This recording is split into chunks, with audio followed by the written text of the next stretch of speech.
Ngayon pa lang sinasabi ko na sa inyo, mahihirapan tayo labanan ng kasong isinampa sa inyo. Matibay ang ebidensyang lumabas. Isipin na yung pogi. I don't know.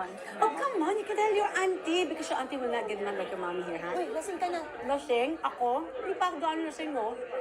No, but your mom's telling me to focus on your school. No, yeah, I woke up. That's so nice. You know what she did? Pak! Ang sakit talaga na she pushed me outside the door and locks the door. Ang kapal talaga ng mukha mo, no?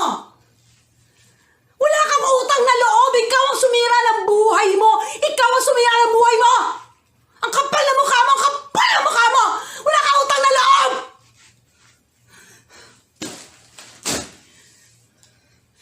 Kung ayaw mo sa akin, ayoko rin sa'yo.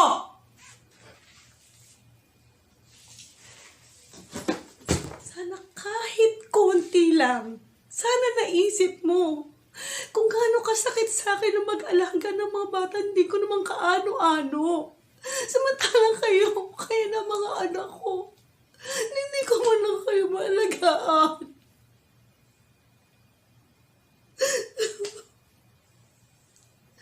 Alam mo ba kung gaano kasakit sa akin yun bilang isang ina?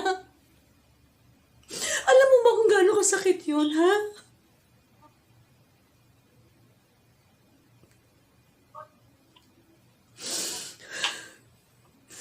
Kung di mo ako kaya ituring bilang isang ina,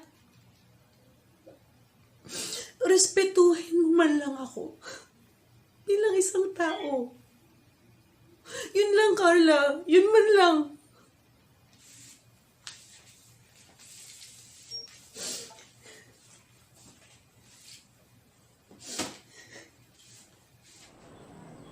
Alam pala niya na tumakas tayo ng birthday mo.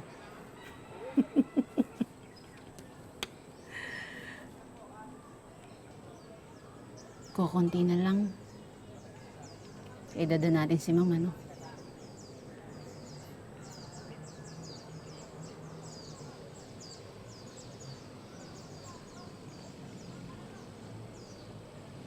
Anak ng putang ingay!